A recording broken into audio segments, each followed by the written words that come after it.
para na kitang ina at itinuring mo akong anak.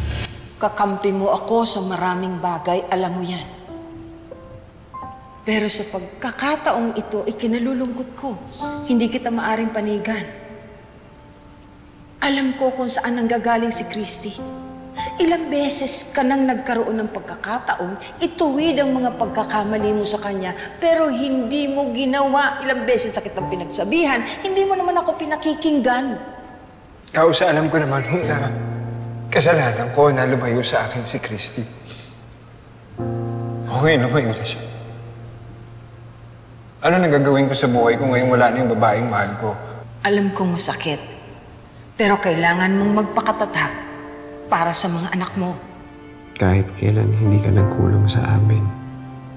Lalo na kina Billy at ngayon kay Jeremy.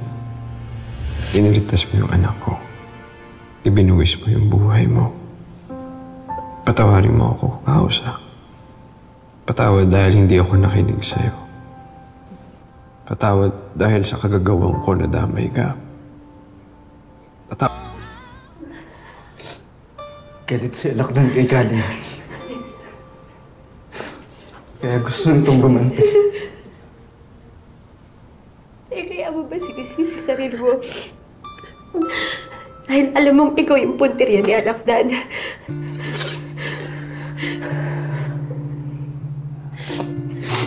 Or sinisisi mo ba yung sarili mo? Kasi hindi dahil sa'yo, hindi mo mapunta si Kausa sa bahay nila Jordan. Is that it?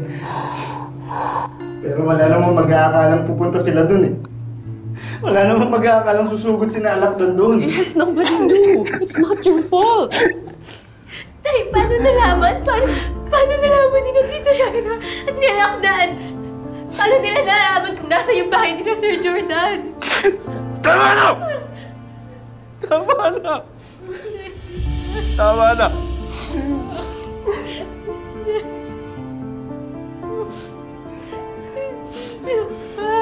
Patay na si Kausap. Kasalanan ko lahat. Hindi na siya mababalik. Hindi na siya mabubuhay. Hindi na siya mababalik!